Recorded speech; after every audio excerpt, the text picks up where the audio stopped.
La patience est la clé de la réussite. Uvumilivu funguo ya kuweza. Quand bien même il y a plusieurs clés pour réussir la vie. Ingawa kuna kuwa funguo ya mingi juu ya kuweza maisha. Nous n'allons pas oublier la patience. Hatuwezi kusahabu kuvumilia. Parce que notre Dieu lui-même est patient. Mungu wetu eko wa kuvumilia. La Bible nous dit il est lent à la colère.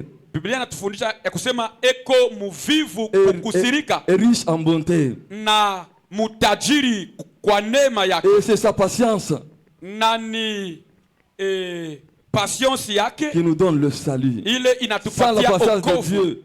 Sans la patience de Dieu, bila uvumilivu ya Mungu, hakuna mtu anaweza kuokoka. Hakuna mtu anaweza kuokoka. Et comme il nous a créé à son image, vile alituumba kwa mfano wake, il nous recommande aussi que nous soyons aussi patients comme lui. Anapenda tukue watu wa kuvumilia vile yeye anakuwa. Raison pour laquelle nous allons parler ce soir de la patience. Jo kwa maana magharibi ya leo tutasema juu ya kuvumilia. La clé de la réussite. Funguo ya kuweza. Nous lisons notre premier livre. Tunasoma kitabu yetu ya Mwanzo. Nous sommes dans le livre d'Ecclésiaste. Tuko mkitabu ya Ecclésiaste. Chapitre 3 et le verset 11. Sura yake ya 3 mstari ya 11. Ecclésiaste chapitre 3. Ecclésiaste sura yake ya 3. Le verset 11. Tunaanzia pa mstari yake ya 11. Je vous précède dans la lecture, je vois le lecteur n'est pas encore prêt. Nous lisons la parole de Dieu. Tunasoma mjina la Yesu. Il fait toutes choses bonnes en son temps. Anafanya vitu vizuri kwa wakati. Même il a mis dans leur cœur la pensée de l'éternité. Na katia ndani ya mioyo yao mawazo ya milele. Bien que l'homme ne puisse pas saisir l'œuvre que Dieu fait, ingawa mtu ashielewe kazi ya Mungu, du commencement jusqu'à la fin. Mwanzo na mwisho. Dieu fait toutes choses bonnes en son temps. Mungu anafanya mambo mazuri wakati yayo. Dieu quand il fait quelque chose, wakati Mungu anafanya mambo, il est dans son temps. Eko naifanya wakati yake. Il n'est pas ni en avance, ashina ni en retard. Ashina il est dans son temps. Yeye anatenda wakati. Il a tout planifié. Anatengeneza mambo yote. Il a tout planifié. Anatengeneza mambo yote. Dans sa souveraineté. Mungu wake. Même dans ta vie. Ata maisha yako. Il y a un temps de Dieu pour toi. Anakuwa ni Mungu akuleta. Il y a un temps de Dieu pour toi. Kuna kuya wakati ya Mungu maisha yako. Le temps que Dieu va faire quelque chose dans ta vie. Wakati ile Mungu atatenda mambo maisha yako. Le temps que Dieu va intervenir dans ta vie. Wakati ile Mungu atashuka maisha yako. Il a déjà fixé ce temps. Asha kutengeneza ile wakati. Il n'est pas ni en retard. Il n'est pas ni en avance. Ashina mwenye kuya mbio mbio. Yeye anakuya mwakati. Ce qu'il nous demande, c'est la patience tout simplement. Alléluia. Amina. Même les mondains disent, la patience est amère, mais son fruit est délicieux. Peut-être lorsque tu es en train de patienter, tu peux sentir des douleurs dans ton corps. Mais attends-toi au résultat. Le résultat qui viendra, ça sera un résultat vraiment positif. Tu seras vraiment consolé. Le problème, c'est de patienter. Si tu ne patientes pas, il y a beaucoup de personnes, même des chrétiens, s'ils manquent ce fruit de patience, ils passent à côté de leur destinée. Si tu manques la patience, tu vas rater beaucoup de choses. Alléluia. Si tu manques la patience, tu vas rater beaucoup de choses. C'est pourquoi il nous est recommandé d'être patient. Même parmi les fruits de l'esprit, il y a aussi la patience. Pourquoi Dieu insiste sur la patience? Parce qu'il sait. Si tu manques la patience, tu vas rater ta destinée. Tu vas rater beaucoup de choses dans ta vie. D'où il nous est recommandé d'être toujours patient. Même dans le ministère, soyons toujours patients. Même dans les études, si tu n'es pas patient, tu vas abandonner les études.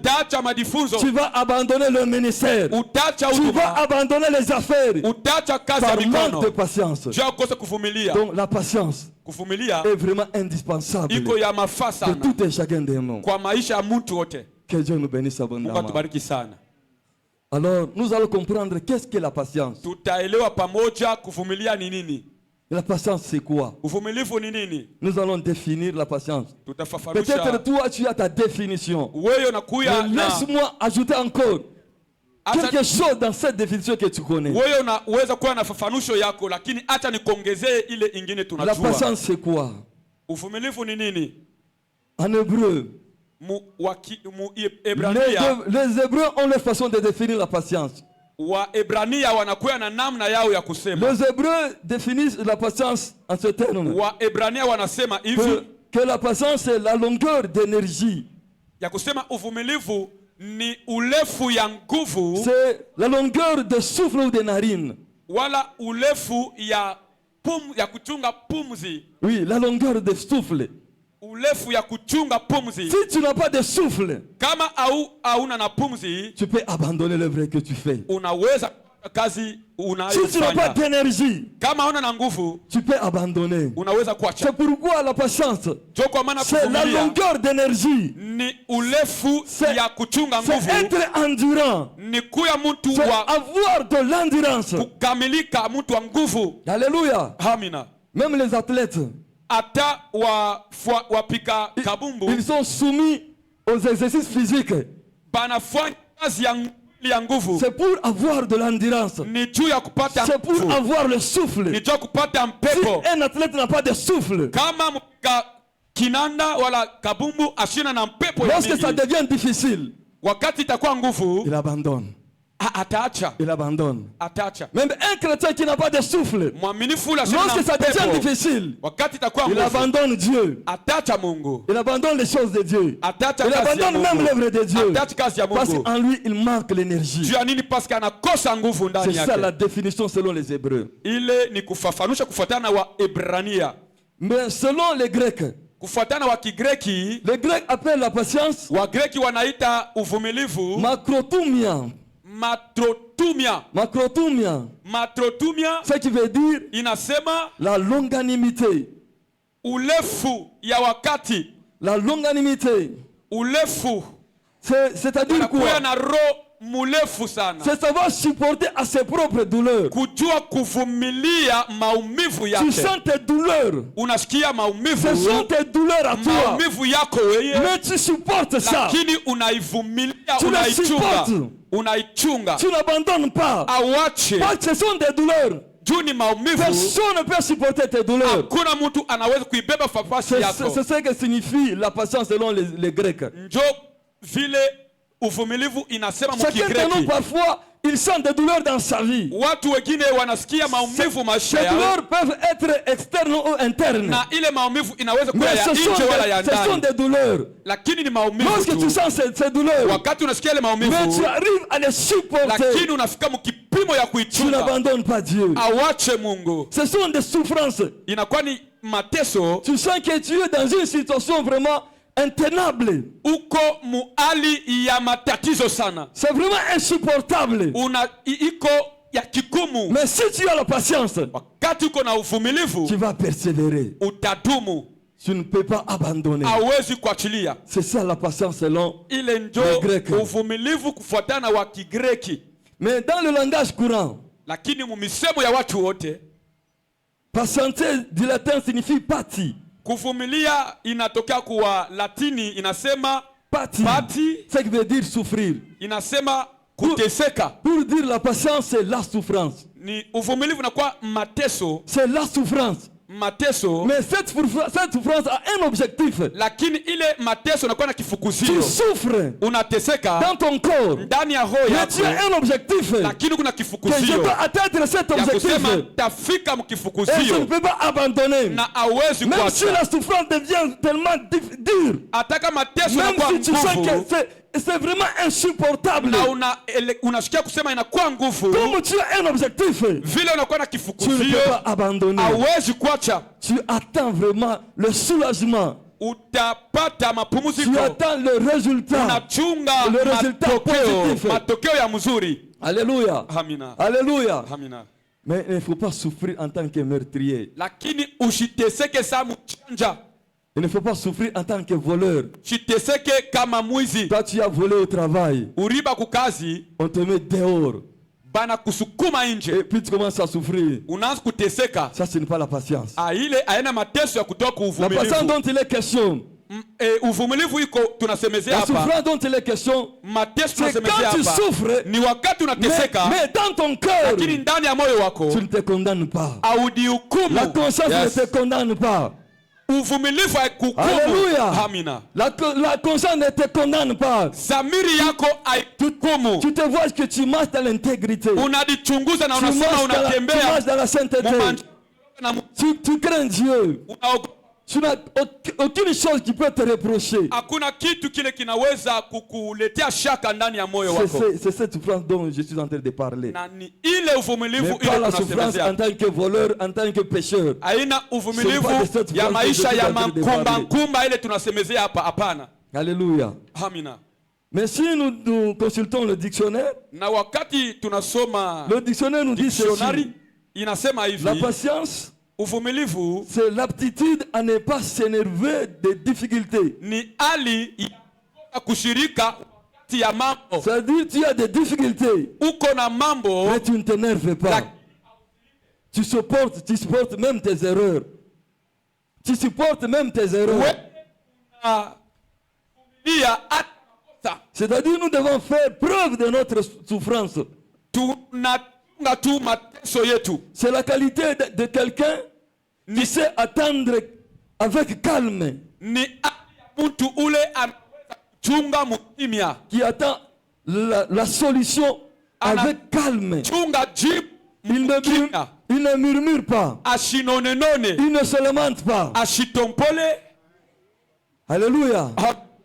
Tu as des difficultés. Tu as des souffrances.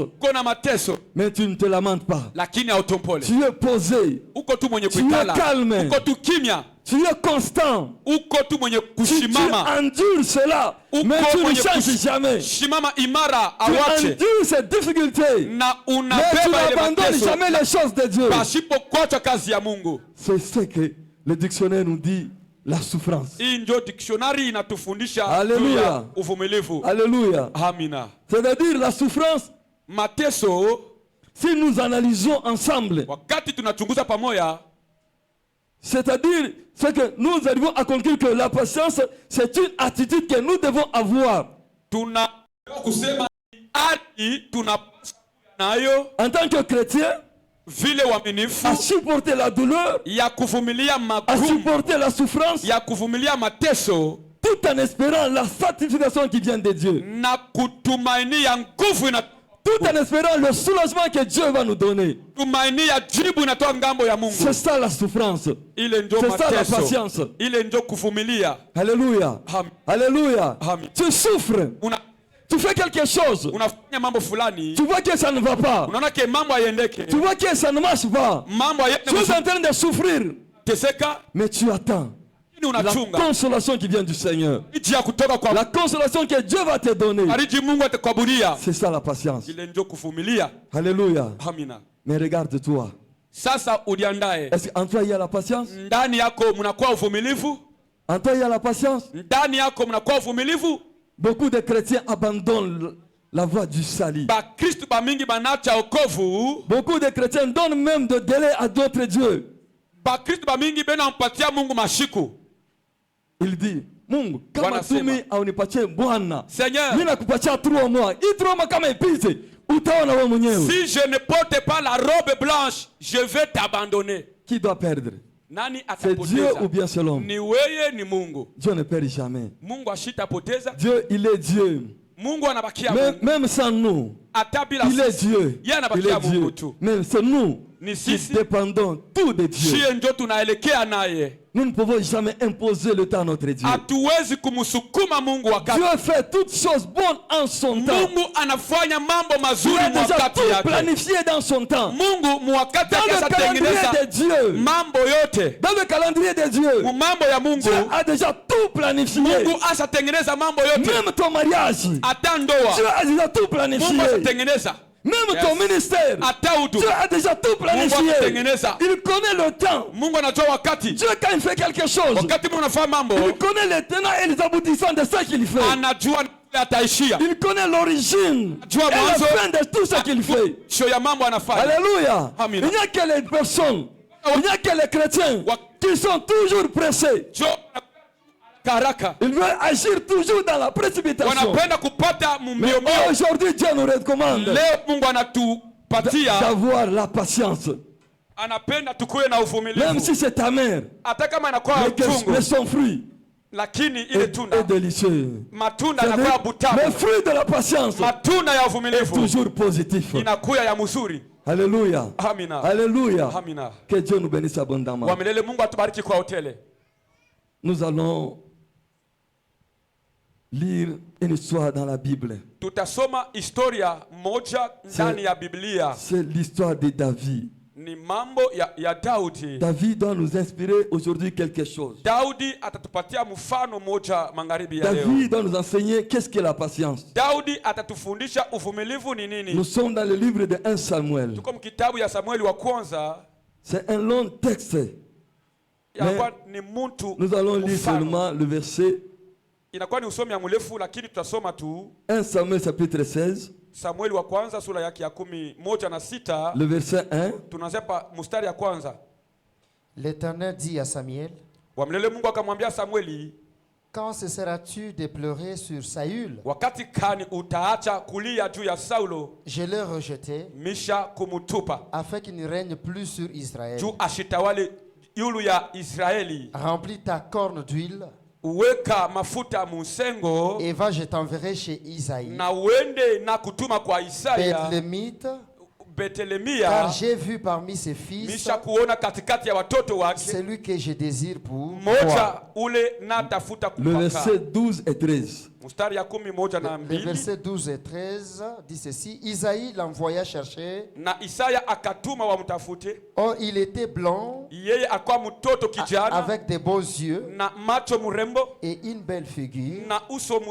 L'Éternel dit à Samuel, lève-toi, ouais-le, car c'est lui. Samuel prit la corne d'huile et loignit au milieu de ses frères. L'esprit de l'Éternel saisit David à partir de ces jours. Et dans la suite, Samuel se leva et s'en alla à Rama. Parole du Seigneur. Amen. Ici, c'est l'histoire de David. Nous savons tous qu'en Israël, le premier roi c'était Saül. Mais Saül a désobéi à la parole de Dieu. Et Dieu l'a rejeté. Dieu a choisi David pour remplacer Saül. C'était le fils d'Isaïe. Il dit à Samuel, descends à Bethléem, va oindre un fils d'Isaïe, celui que j'ai choisi à la place de Saül. C'est celui qui sera roi en Israël. Bien-aimé dans le Seigneur, ici ce n'est pas mon problème. David a reçu l'onction royale. Mais c'est Saül qui était sur le trône. Mais sur le plan spirituel, ce n'était plus Saül qui était roi. Mais Dieu voyait David roi en Israël. Même s'il n'était pas assis sur son trône. Parce que Dieu avait rejeté Saül. Alléluia. Vous allez comprendre après. Si nous lisons le chapitre 17. Là, vous allez lire à la maison. Ici, je peux seulement expliquer. Ici c'est Saül. Saulo, il était roi en Israël. D'ailleurs, auparavant c'est Saül qui donnait la victoire à Israël. Zamani kabisa ilikuwa ni Saulo analeta ushindaji kwa watoto wa Israeli. Mais lorsque Dieu l'a rejeté, na wakati Mungu anamutupa, il ne pouvait plus donner la victoire à Israël. Yeye asikuwe na nguvu ya kuleta ushindi parce qu'il n'avait plus l'onction sur lui. Juu upako, l'onction était sur la tête de David. Upako ilikuwa yule ya kichwa ya Daudi. Ils se sont retrouvés banadikuta dans le champ de bataille.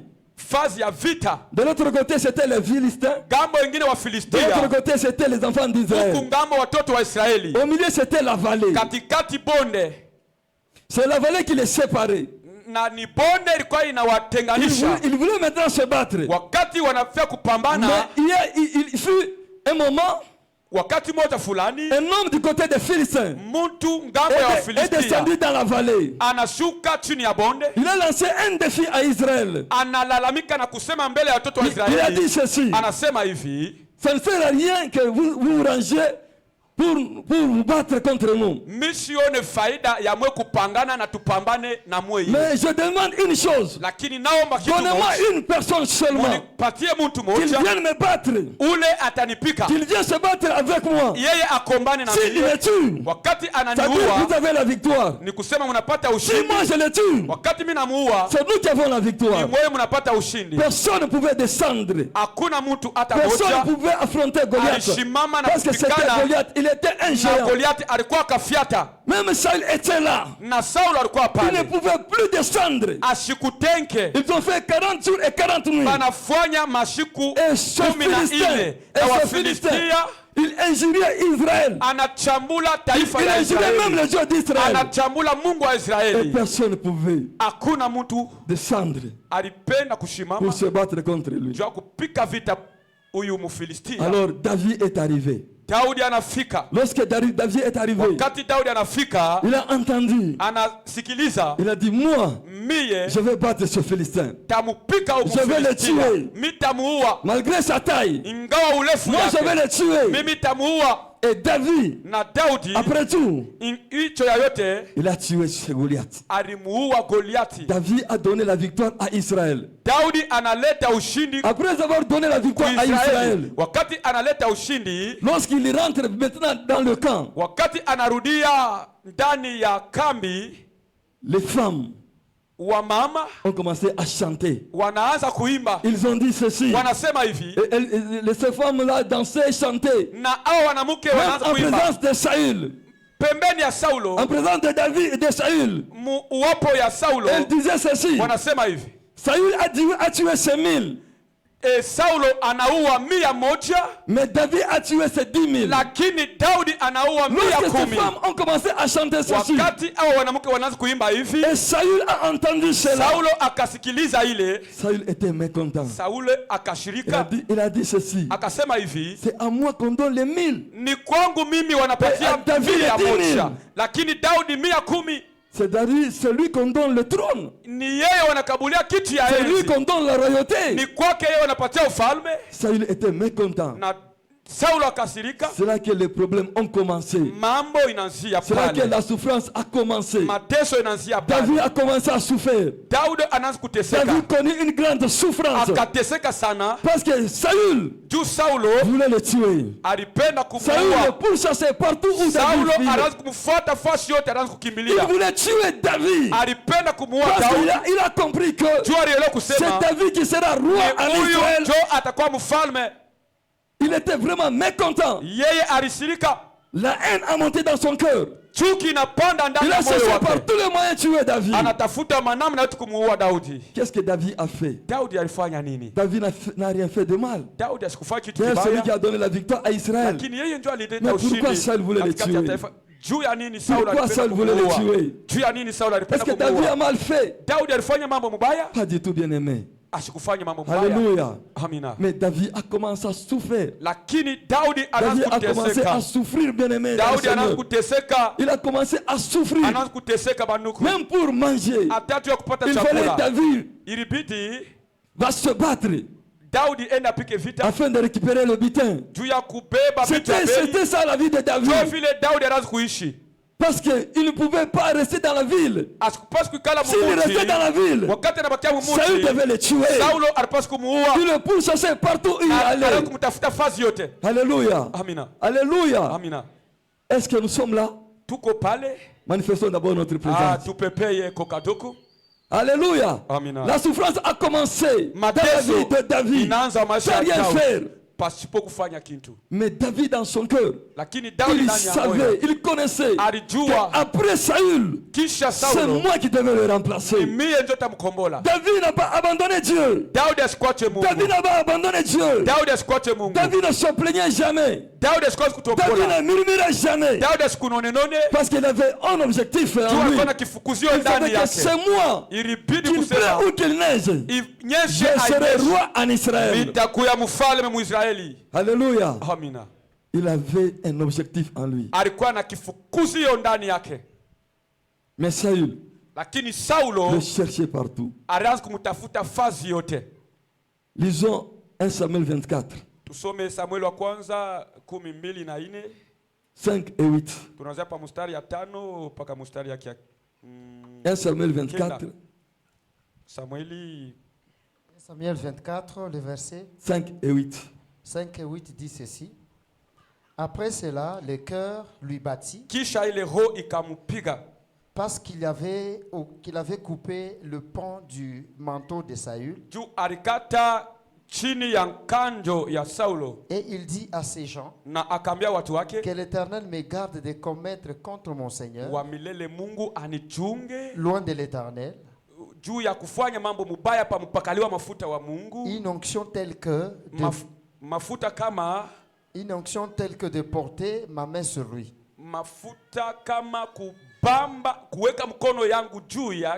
Car il est loin de l'Éternel. Par ces paroles, David arrêta ses gens et les empêcha de se jeter sur Saül. Puis Saül s'éleva pour sortir de la caverne et continua son chemin. Après cela, David s'éleva et sortit de la caverne. Il s'est mis alors à crier après Saül: Ô roi, mon Seigneur. Saül regarda derrière lui et David s'inclina, le visage contre terre, et se prosterna. Tu peux t'arrêter même là. J'espère que vous avez compris la lecture. Si c'est la même, c'est le même exemple même dans 1 Samuel 26.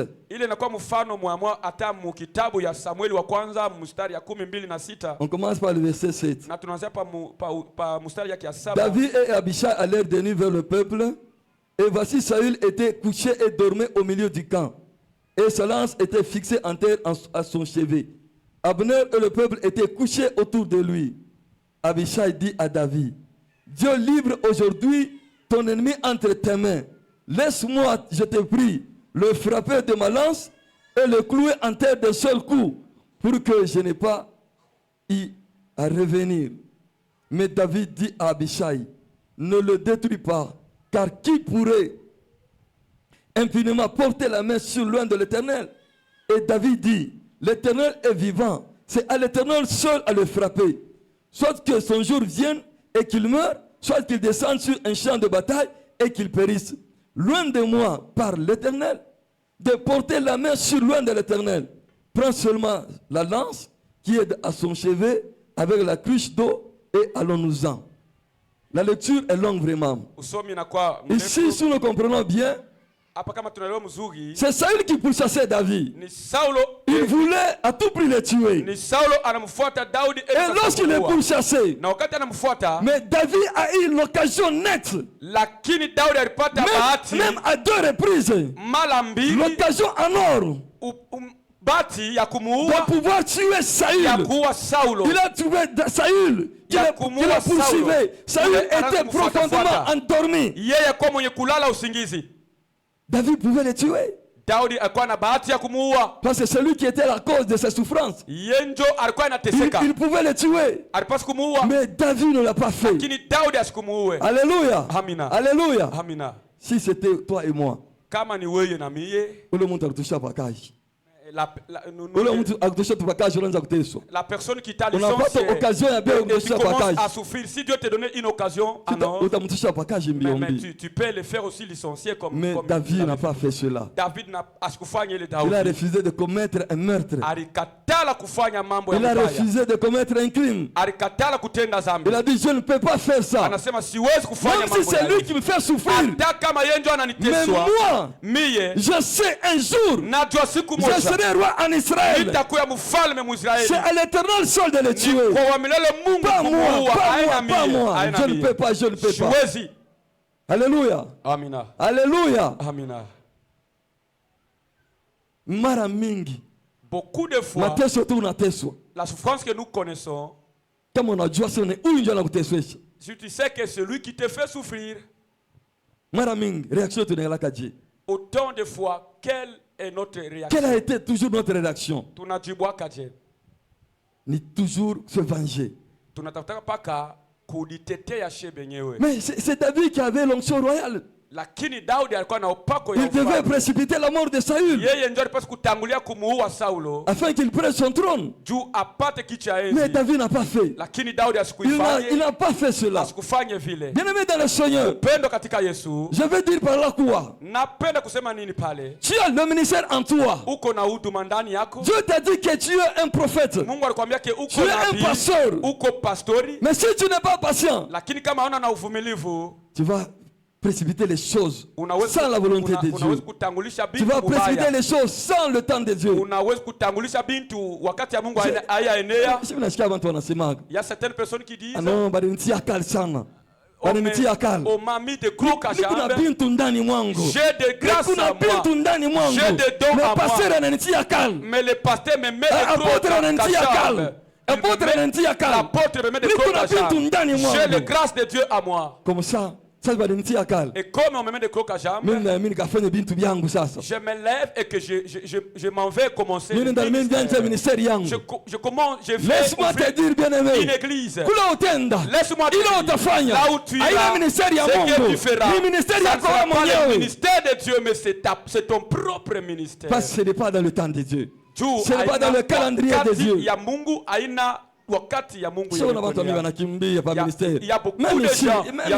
de gens qui fuient le ministère. Ils fuient, ils commencent leur propre ministère. Est-ce que Dieu t'a mandaté?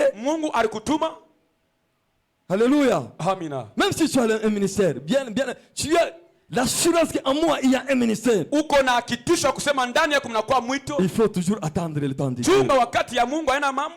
Hapana kuwa mtumishi wa Mungu ndio umerekipere place yake. Ne tu pas. Usikombanisha mtumishi wa Mungu ndio bebe flash yake. Contre un serviteur de Dieu. Beaucoup de gens combattent les serviteurs de Dieu. J'ai besoin de devenir pasteur. Être pasteur. Diriger une église. Ce n'est pas mettre la veste. Il y a beaucoup de choses là-dedans, bien-aimé. Mais si tu agis dans la précipitation, tu t'aniras seul. Dieu ne sera jamais avec toi. La précipitation. Dans la précipitation, nous ratons beaucoup de choses. Nous manquons même l'objectif. Il faut accepter de souffrir. Parfois, il faut accepter de souffrir jusqu'à ce que Dieu intervienne dans ta vie. Jusqu'à ce que Dieu accomplisse ce qu'il a dit dans ta vie. Alléluia. Amina. Alléluia. Amina. Combien de fois avons-nous accepté de souffrir? Nous voyons beaucoup de gens ici au ministère. Un mois, 2 mois. Ils prient 1 mois, 2 mois. Non, mais missionnaire. Je ne vois pas clair. J'abandonne. Il y a certaines personnes qui sont bénies. Nous, on ne gagne rien. Bien-aimé, il y a un temps pour toutes choses. Dieu a déjà planifié le temps où il va intervenir dans ta vie. Ne dis pas que nous ne gagnons pas. Il n'y a que eux qui gagnent. Tu ne sais pas la coupe que tu devais boire. Tu persévères. Ouais. Même si intenable, Même si c'est insupportable, patiente, reste attaché à Dieu. Regarde à ton objectif. Regarde à ton objectif. Parce que la patience, c'est accepter de souffrir tout en entendant le soulagement qui vient de Dieu. Alléluia. Alléluia. Ne dis pas que nous gagnons absolument rien. Si ton temps arrivait, mais tu vas gagner aussi. Tu seras récompensé. Mais avant le temps, ce n'est pas le temps. Après le temps, ce n'est plus le temps. Dieu agit toujours dans son temps. Alléluia. Alléluia. L'indépendance précoce. Beaucoup de chrétiens, beaucoup de serviteurs de Dieu cherchent l'indépendance avant le temps. C'est ça que nous appelons l'indépendance précoce. Même si nous lisons dans Luc chapitre 15, verset 11 à 21, là on nous dit l'histoire de l'enfant prodigue. L'histoire de l'enfant prodigue. Cet enfant a cherché l'indépendance avant le temps. Bien qu'il était héritier, dès qu'il était héritier, il devait attendre le temps de Dieu. Il a demandé l'indépendance précoce. On lui a donné son héritage. Comme ce n'était pas le temps de Dieu, il est parti. Il a tout dilapidé là-bas. Il n'a rien gagné. Alléluia. Alléluia. Il faut attendre le temps de Dieu. Dieu a dit que tu es ministre. Que tu es entrepreneur.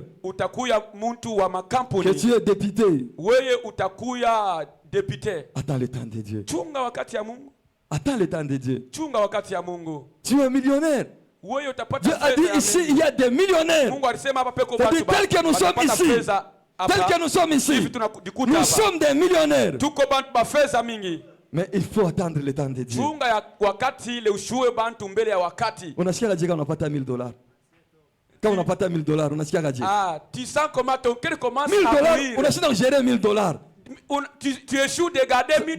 Bakupatia $100,000 et si on te donne $100,000, ton cœur commence à battre et tu vas massacrer beaucoup de gens. Il faut attendre le temps de Dieu. Petit à petit tu y arriveras. Alléluia. Amen. $100,000. Si on te donne $100,000, Léo, $100,000. Tu vas quitter à Kolwezi. Tu iras, je ne sais, à Dubaï. Utenda. Tu vas changer de sim. Petit à petit. Alléluia. Amina. Alléluia. Amen. Alléluia. Amen. Est-ce que nous pouvons acclamer le Seigneur? Dieu nous prépare du pole. Dieu est en train de nous préparer étape par étape. Il nous prépare, bien-aimés. Quand nous sommes dans la précipitation, nous allons manquer notre objectif. Alléluia. Amina. Un entrepreneur, c'est une personne qui sait gérer même des millions. Un pasteur, même ta maison, tu ne sais pas diriger ta maison. Mais tu désires seulement être pasteur. Tu vas détruire l'œuvre de Dieu. Alléluia. Donc la patience est une bonne chose. Donc, dans la patience, Dieu nous prépare. Dieu nous forme.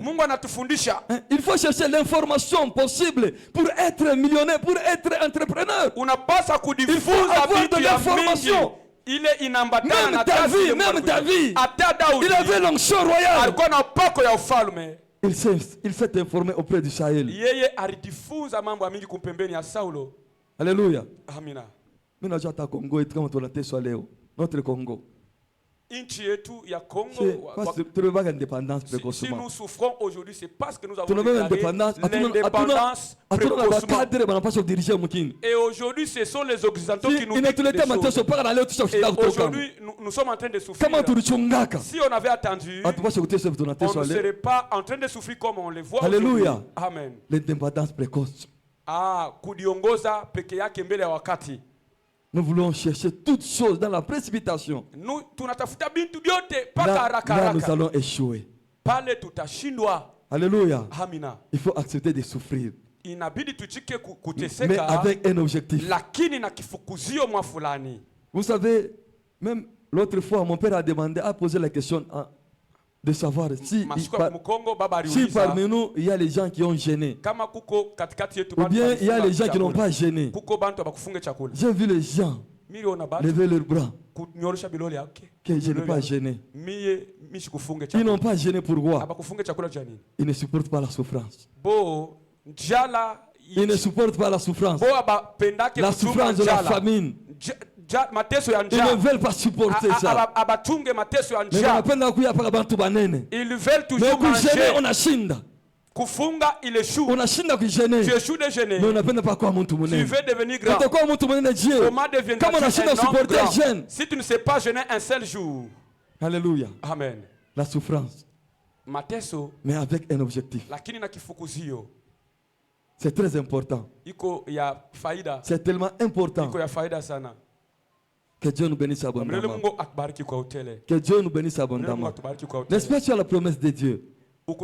N'est-ce pas, tu as la promesse de Dieu? Dieu a dit, il fera de toi un millionnaire. Il fera de toi un grand homme de Dieu. Il fera de toi ceci, cela. Mais attends le temps de Dieu. Même si tu souffres aujourd'hui, attends le temps de Dieu. Lisons Habakkuk chapitre 2.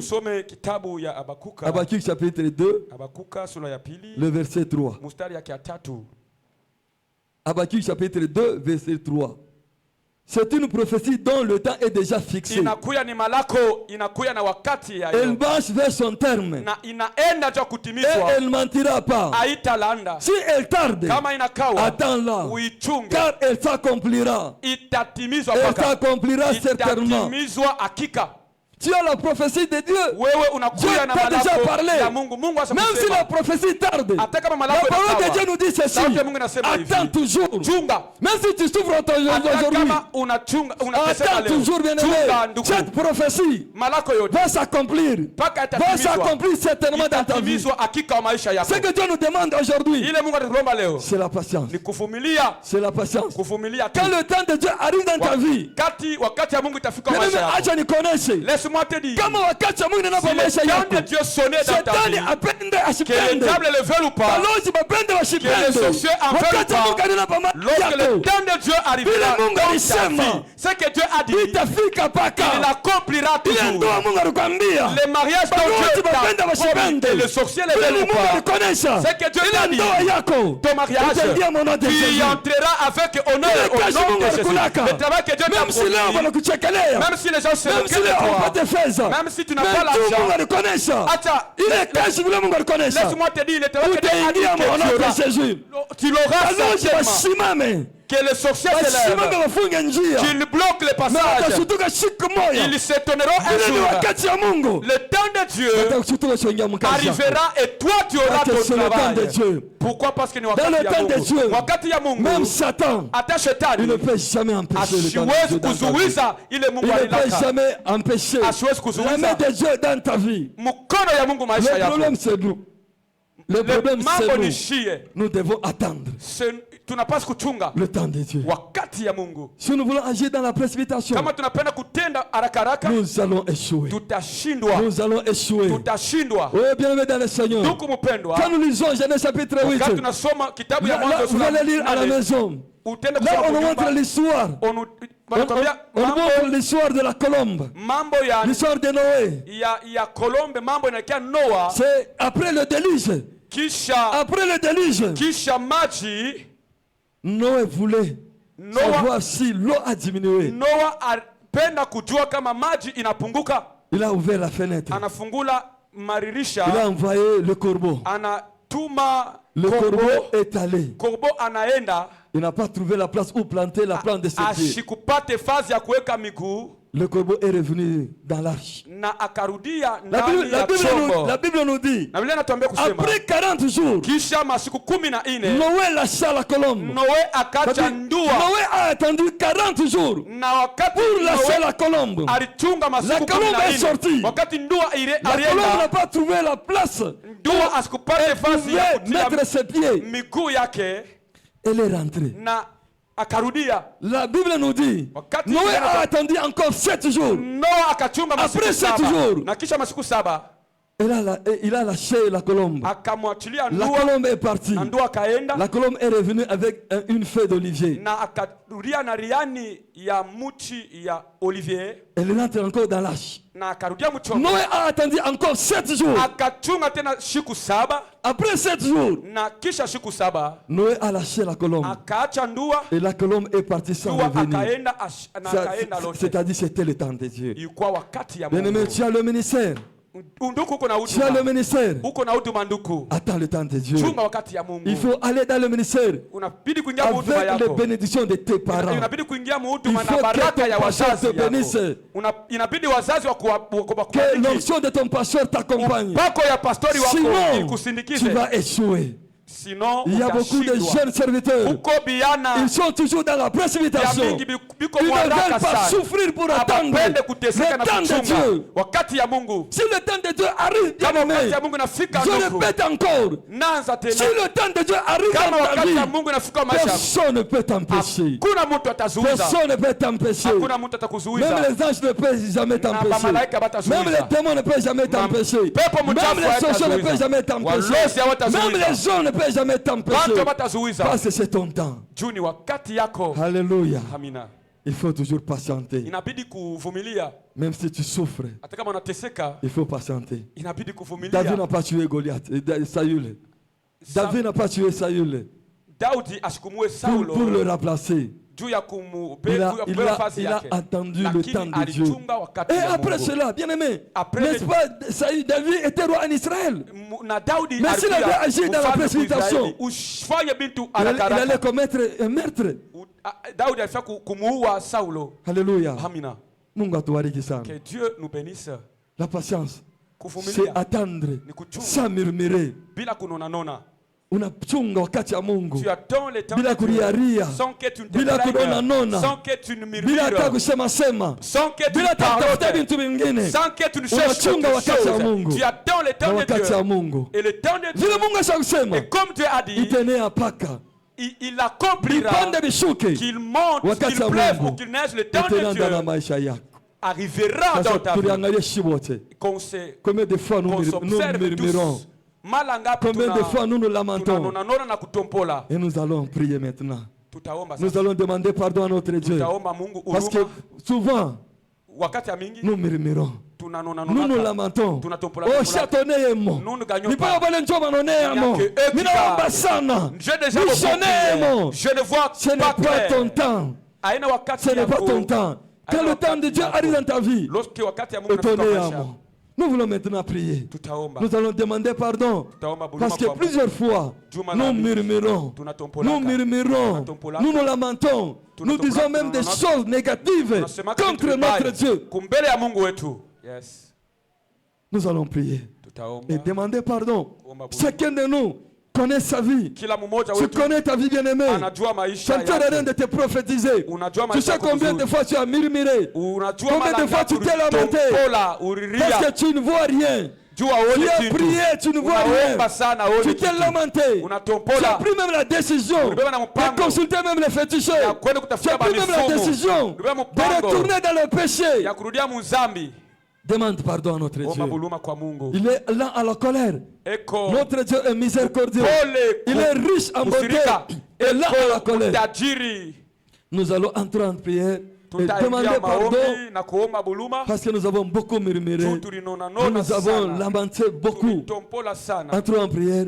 Demandons la miséricorde de notre Dieu. Prions au nom de Jésus, notre Dieu.